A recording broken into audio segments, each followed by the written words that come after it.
안녕하세요, 시카고의 노예리입니다. 오늘 저희가 가져온 차는 벤츠 EQA 250 모델입니다. 벤츠가 2019년에 첫 전기차를 출시를 하면서 굉장히 기대를 모았었는데, 그때 출시한 EQC가 좀 기대에 미치지 못하는 주행 가는 거리, 그리고 또 좀 비싼 1억에 가까운 가격 때문에 거의 참패에 가까운 성적을 거뒀습니다. 그리고 2년이 지난 지난해 7월에 바로 제 옆에 있는 EQA 250 모델을 이제 야심차게 출시를 했습니다. 그런데 이번에는 또 보조금이 발목을 잡고 있습니다. EQ의 가격이 5,990만 원에 책정이 되면서 지난해만 해도 보조금을 100% 가까이 이렇게 받을 수가 있었는데, 올해 보조금 정책이 바뀌면서 절반 정도밖에 받을 수 없는 그런 상황이 됐어요. 게다가 1년 사이에 동급 모델이 굉장히 강력해졌습니다. 현대 아이오닉 5, 또 기아 EV6도 있고, 볼보의 XC 리차지 시리즈, BMW의 iX 시리즈, 또 테슬라까지 이 경쟁 모델과 이렇게 비교가 안 될 수가 없는데, 그래도 벤츠는 벤츠입니다. 5천만 원대로 삼각별을 소유할 수 있다, 이런 또 욕심이 있으신 분들은 저희 영상 끝까지 한번 지켜봐 주시면 이 차 살까 말까 결정하는 데 도움이 되실 수 있을 것 같습니다. 그럼 과연 벤츠 EQA 어떤 모델인지 한번 제가 샅샅이 씩하고 해보도록 하겠습니다.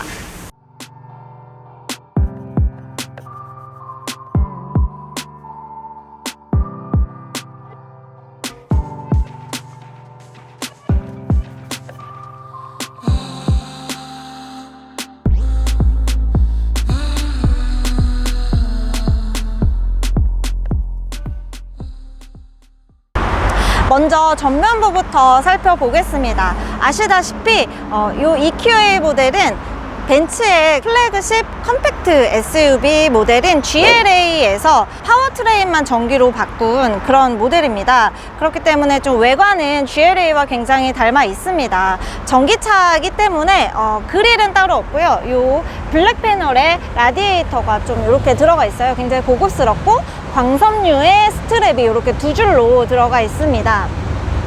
그리고 이렇게 헤드램프 사이로 주간주행 등이 일자로 이어진 이런 디자인이 굉장히 독특한데, 아마 EQ의 시그니처라고 보시면 될 겁니다. EQC에도 이런 디자인이 있는데 쭉 이어지는 그런 느낌을 살려줬어요, 한 줄처럼. 그래서 더 이렇게 좀 독특하고 좀 세련된 그런 느낌이 들고요. 차 자체가 좀 폭이 넓어 보이는 그런 효과를 주기도 합니다.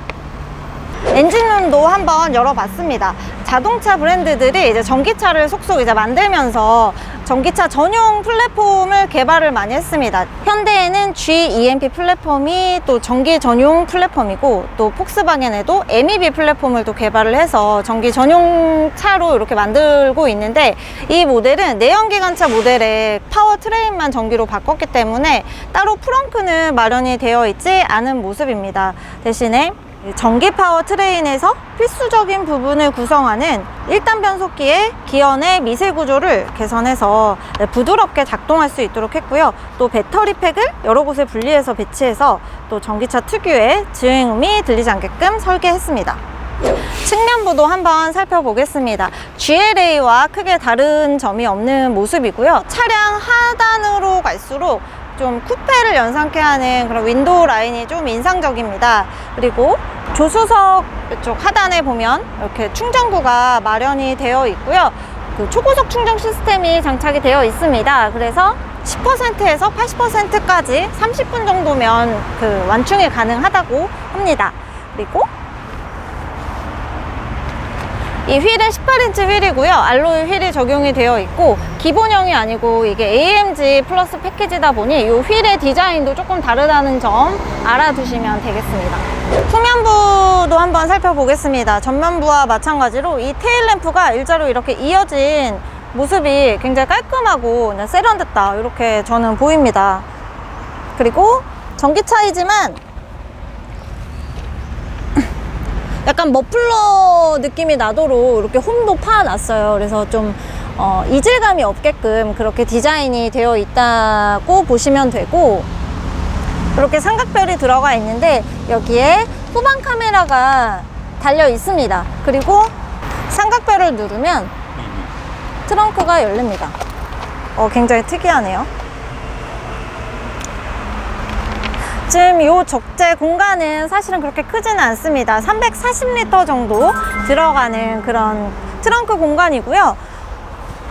그냥 이것만 보기에는 뭐 소형 SUV에서 볼 법한 그 정도의 그런 용량으로 보이고, 이렇게 2열까지 폴딩을 했을 때 1320리터까지의 그런 적재 공간이 나옵니다. 하지만 이게 폴딩을 했을 때 완전히 일자로 접히지는 않아요. 그래서 뭐 눕거나 하기에는 조금 어렵다. 그래서 차박은 조금 힘들지 않을까 하는 그런 생각도 듭니다. 운전석에 탑승을 했습니다. 제가 딱 앉았는데 좀 시트 포지션을 저에 맞게 좀 앞으로 좀 당겨서 맞춰서 앉아봤어요. 근데 전기차에 딱 앉았을 때는 약간 좀 밑바닥이 높고 그래서 좀 이질감이 느껴지거나 약간 좀 낯선 기분이 들 때도 있었어요. 근데 지금 이 EQA 모델 같은 경우에는 뭐 특별히 뭐 전기차에 탔네? 이런 느낌은 없는 것처럼 좀 내연기관차와 비슷한 그런 착자감을 보이고 있습니다. 전체적인 느낌은 그냥 다 벤츠스럽습니다. GLA와 인테리어가 크게 다르지 않아서 그냥 그 벤츠 특유의 그런 조금 럭셔리하고 좀 미래지향적인 그런 분위기가 이 지금 EQA에도 적용이 되어 있습니다. 지금 아직 운전 전이긴 한데 이렇게 스티어링 휠을 딱 잡아봤을 때 뭐 아주 두껍거나 뭐 얇거나 이런 느낌이 없고요. 좀 무난한 그런 느낌으로 이렇게 보이고, 이렇게 스포크 형태로 또 되어 있습니다. 스티어링 휠 안쪽을 보면 10.25인치의 그 디지털 계기판과 디스플레이가 이렇게 일체형으로 약간 운전자 시야에는 들어오면서도 굉장히 길고 좀 약간 넉넉한 그런 크기의 이 디스플레이가 이렇게 장착이 되어 있습니다. 약간 이렇게 팝업 형태로 앞으로 튀어나온 형태고요. 그 밑으로는 벤츠의 자랑이죠. 시그니처인 이 터빈 형태의 송풍구 3개가 이렇게 딱 자리를 잡고 있어서 굉장히 럭셔리한 느낌을 주고, 양쪽에도 또 같은 디자인의 터빈 형태의 송풍구가 적용이 되어 있습니다. 터치패드가 이렇게 자리를 하고 있는데 여기에서 이렇게 마우스처럼 이렇게 조정을 할 수가 있습니다. 그래서 마우스 휠을 움직이듯이 이렇게 해서 디스플레이를 작동을 할 수가 있고, 내비게이션이나 이렇게 라디오, 미디어를 담당하는 버튼들이 이쪽에도 자리가 되어 있어서 뭐 핸들에서도 조정을 할 수가 있고, 또 디스플레이에서 조정할 수가 있고, 또 운전 중에는 또 이쪽에서 이렇게 좀 손쉽게 조정을 할 수 있는, 이렇게 좀 운전자를 배려하는 기능들이 곳곳에 숨어져 있다, 이렇게 보시면 되겠습니다.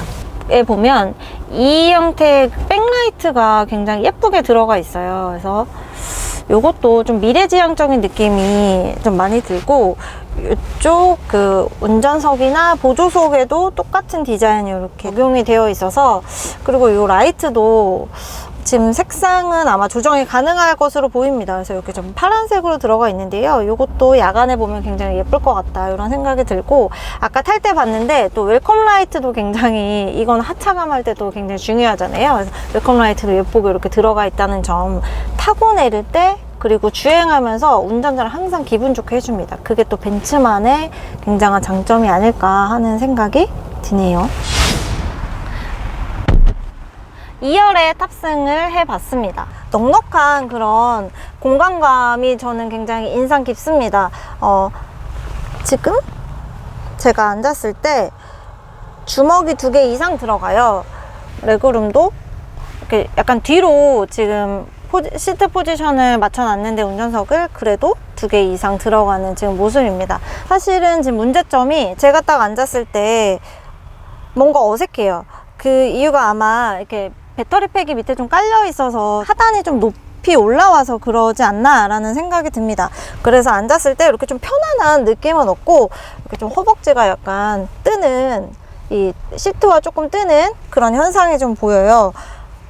그래서 딱 앉았을 때 굉장히 뭐 편안하게 가지는 못할 것 같다, 이런 생각이 들고, 지금 센터 터널이 전기차들의 문제점으로 보이는데, 여기는 좀 그래도 그렇게 높지 않은 이쪽 가운데에 앉은 사람도 뭐 크게 불편함이 없이 앉을 수 있는 그런 지금 상황입니다. C포트가 하나가 이렇게 마련이 되어 있네요. 그리고 이렇게 컵홀더가 독특하네요. 이렇게 독특한 모양으로 되어 있습니다. 요거 굉장히 신기해요. 근데 잘 망가지지 않을까라는 생각도 드네요. 그러니까 아기들이 이렇게 만졌을 때 잘 부러질 것 같기도 하고, 하지만 이렇게 공간 활용은 잘 되는 점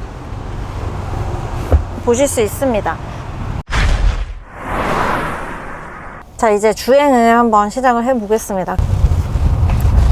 차가 굉장히 조용해요. 그래서 전기차들이 원래도 다 조용하지만 이 EQA는 특히 더 조용하다라는 생각이 좀 듭니다. 약간 노면의 소음이 조금 더 잘 들릴 정도로 굉장히 차가 정숙하다 이런 느낌을 받았고요. 근데 이 차가 전고가 생각보다는 높은 편입니다. 그래서 또 파노라마 썬루프까지 이렇게 있으니까 뭔가 시야에 이렇게 하늘도 들어오면서 이제 주행하면서 기분 전환도 되고 굉장히 괜찮은 그런 역할을 하네요. 전고가 너무 낮거나 천장이 좀 낮으면 파노라마 썬루프가 있는지 없는지 잘 모르겠는 그런 차들도 있는데, 요거에는 좀 필요한 옵션이 아닌가 하는 생각도 드네요. 제가 많은 전기차를 타봤지만 또 이 벤츠의 전기차인 EQA를 타보니까 좀 더 색다른 느낌이 드네요. 굉장히 조용하고요, 안정적이고 또 벤츠스럽다고 해야 되나, 이런 상당히 고급스러운 그런 느낌이 듭니다. 이게 차량이 굉장히 믿음직하고 뭔가 운전자를 굉장히 보호해준다는 느낌을 받았는데, 그게 이유가 다 있습니다. 벤츠 EQA가 메르세데스 벤츠 자동차 안전기술센터에서 여러 가지 특수한 위험 상황을 대비한 좀 까다로운 테스트를 거쳐서 사고 시 안정성을 입증을 했다고 합니다. 그리고 EQA 자체 시스템에 고전압 시스템으로 인한 위험을 방지하기 위한 기술을 적용을 했어요. 그래서 더욱 안전한 주행 환경을 구축을 했습니다.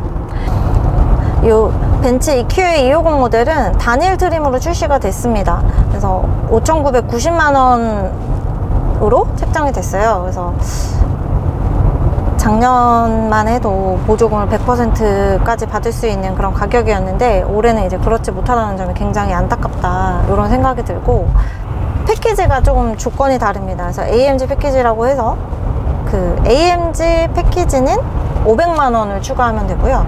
AMG 플러스 패키지가 있습니다. 저희가 지금 타고 있는 모델인데 요거는 800만 원을 추가해야 하는 그런 모델입니다.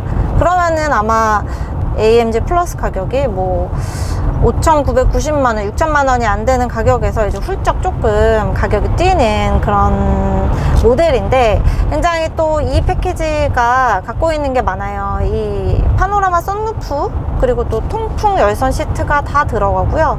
고성능을 상징하기 때문에 이 내외부에 이렇게 좀 AMG스러운 그런 디자인이나 감성이 담겨 있다, 이렇게 보시면 되겠습니다. 이 차량의 퍼포먼스도 또 안 볼 수가 없습니다. 모터 최고 출력이 140kW가 되고요. 시속 0에서 100km까지 갈 때 걸리는 제로백은 8.9초고요. 66.5kWh의 리튬이온 배터리를 탑재를 하고 있습니다. 이 지금 EQA에는 회생제동 시스템이 아주 잘 갖춰져 있습니다. 무려 5단계로 조정이 돼요. D-, D-, 그다음에 D 오토, 그다음에 D+, D++, 이렇게 5가지의 그 마이너스, 플러스, 이렇게, 그러니까 D 마이너, D 오토, D 뿔. 학점 얘기하시는 거예요? 아무튼 이렇게 패들 시프트로 조정이 가능해요. 그래서 D 마이너스가 가장 회생제동을 세게 할 수 있는 그런 감도입니다. 그래서 D 마이너스로 한번. 근데 마이너스로 가장 이제 강력한 회생제동 기능을 사용을 했는데도 크게 되게 멀미나거나 약간 너무 좀 감도가 세다, 이런 생각은 들지는 않네요. 그래서 아무래도 이게 전기차의 가장 걱정스러운 점이 바로 배터리 소진이잖아요. 그래서 회생제동으로 이렇게 달릴 때는 조금 이제 배터리 그게 이제 보완이 되니까 에너지가, 그거는 참 좋은 것 같습니다. 지금 EQA에서 가장 단점으로 꼽히는 게 주행 가는 거리입니다. 주행 가는 거리가 그 산업부 인증으로 303km를 인증을 받았어요. 아이오닉 5나 EV6가 뭐 400km가 넘고 또 470km까지 가는 상황에서 결코 이제 좀 주행거리가 좋다 이렇게 보기는 어렵게 됐습니다. 그래서 또 벤츠잖아요. 그래서 굉장히 성능이 좋은 그런 브랜드인데 가는 거리는 그렇지 못하다, 이런 상황이에요. 이게 지금 어떤 기준을 놓고 측정하느냐의 문제인데, 수치에 너무 이렇게 연연을 하는 거는 아무래도 좀 벤츠 입장에서는 약간 아쉬운 부분이 아닐까 하는 생각이 들어요. 자꾸 그 벤츠 EQA의 단점만을 자꾸 말씀드리는 것 같은데, 먼저 가장 큰 제가 생각하는 단점은 주행 가는 거리 같고요. 그리고 또 하나, 또 전기차의 묘미가 바로 이제 전자기기를 쓰는 그런 V2L 기능으로 저는 생각합니다. 그런데 그 기능이 빠져 있어요. 그래서 좀 수입 브랜드가 그런 것 같아요. 지금 현대차나 이렇게 기아에서 나오는 그런 전기차들에는 V2L 기능이 다 이제 기본으로 들어가 있어서 뭐 간단한 전자기기라든지 뭐 캠핑이나 차박을 할 때 이렇게 쓸 수 있도록 마련이 되어 있는데, 아직 그런 기능에서는 수입 브랜드가 적극적으로 나서지 않는 것 같아서 그 부분이 굉장히 아쉽습니다. 나중에 이제 또 벤츠의 전기차의 또 후속 모델이 나올 텐데, 그때는 좀 V2L 기능도 좀 담아 주셨으면 하는 그런 바람도 있습니다.